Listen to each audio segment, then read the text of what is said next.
As you know, we finished working on the Honda Africa Twin. We made all the modifications that we talked about. You can check our YouTube channel. But the ECU part remained unchanged until the guys from UPMAP sent us this T800 Plus device. This is a device that helps you reconfigure your bike's ECU. You can flash your motorcycle. They provide also a lot of maps for the motorcycle, and it depends on the setup that you have on the motorcycle. They can give you the proper map for the ECU and in order to get the best performance from your motorcycle. We will be showing you the unboxing and the installation of this device. It's really easy.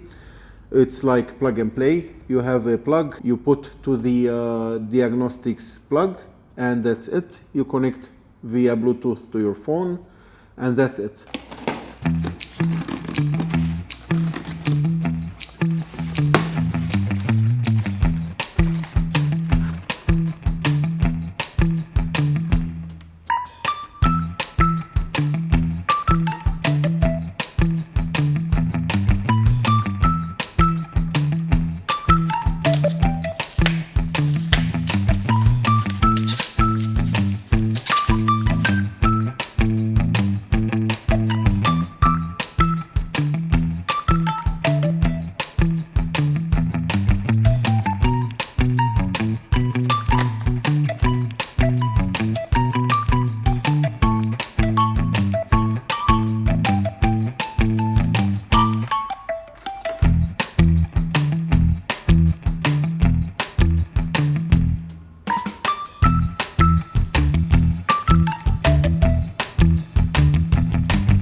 So this is the UPMAP app. As you see, when I start the motorcycle, it connects to the ECU.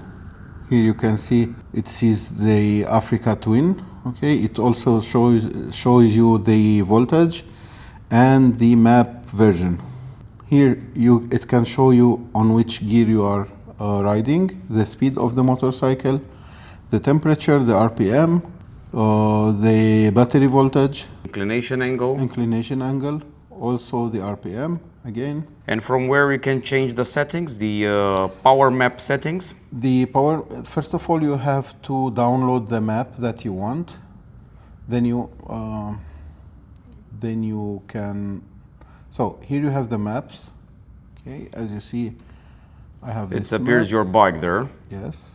The CRF1100L. Yes, and this is the map that we received from UPMAP. It's loaded it's on the device, on the ECU. Yes. If you had more than one map, they will appear here, and you can change. You can toggle between the maps. Yes. What else? Special function. DDC. So if you have any errors or any issue with the motorcycle, you can see here. Okay. Here, if you have more than one motorcycle, you can also download the original map. And you can switch back to the original settings. You set up the settings. Which is original? Now we have the map from them that I received from UPMAP, and I don't think that I will be going back to the original again, because the performance of the motorcycle is a lot better now. There are some functions that are not working at the moment. You can see it's a work in progress. Okay, this session is under development. Stay connected on your social media channels to find out which features will be available. Exactly. At one moment, also the UPMAP will be showing you the trip and where we have been and a lot of information about your trip. Okay. It's not available now, but they said that they are working on this and it will be soon ready. Okay. What is really important is the map. Also here, you can go to the online shop. You can buy maps. By the way, the first map is free of charge. You buy the device, you buy the cable, and they give you the first map. I see. So the first map is free. Yeah. So here it shows you a lot of maps for this motorcycle. It depends on the setup. And the map is accordingly to your exhaust, a Krapovich, Terminioni, or no matter which exhaust arrow. Yeah. So according to your exhaust, it will provide you the map. With headers, without. If you want with limitation, without limitation, they have a lot of options. A lot of customization options available with this UPMAP software. The map is not that expensive. It's like 110 euros almost. This software, it's tested before on the dyno. Yes, they test everything. It's 100% tested. This is very important to know. Yes. They also show you how to set up the map. Step 1, step 2, step 3, and so forward. It's easy for someone who doesn't have knowledge to set up the map, or it's really easy. You need a professional mechanic to do this. You will see. We will show you on the video also the setting. It's really easy. What else is there to say, Alamin, regarding this software? It shows you step by step what you have to do. Yes. Okay? How to download, how to log into the store and buy the map, then how to reflash your motorcycle. And what about the settings? How do you see something on the dash, or everything it's on the app? Everything is on the app. You don't see anything on the dash. You might see on, if you have like this, we have a camera, we have an car purite system, but unfortunately it doesn't see the app. Okay. It sees only the navigation and the other classic functions. Music and navigation, but I see. And it's in English. This app, it's in English, and you can choose multiple other languages. Update available. Update is available. So let's make the update. Go. Do not close the UPMAP application and stay close to the vehicle. It's done. Now we can see a live update of the app, which will help increasing the functions or fixing some bugs. They are working. They are constantly working on the app. They also told us that we will be able to use all the functions of the app. This software, it's available for the Throttle 750 as well, but also for many other motorcycles. It's very important to know. First, we install it on the Africa Twin 1100L, and we're looking forward to see this software installed on other bikes, maybe on the Throttle 750 as well. We already tested this on the Africa Twin. We are so pleased and we are so happy with the results, and we will put and install this on our Transalp. So now we are waiting to the update to be installed. Procedure completed successfully. We have installed the update. We've completed all the steps to configure the device. I had an issue that the guys from UPMAP helped me to solve. During the installation, at one moment it stopped, it freezed and nothing else happened, but they told me that I have to start all over again and it will work, and indeed this solved the problem.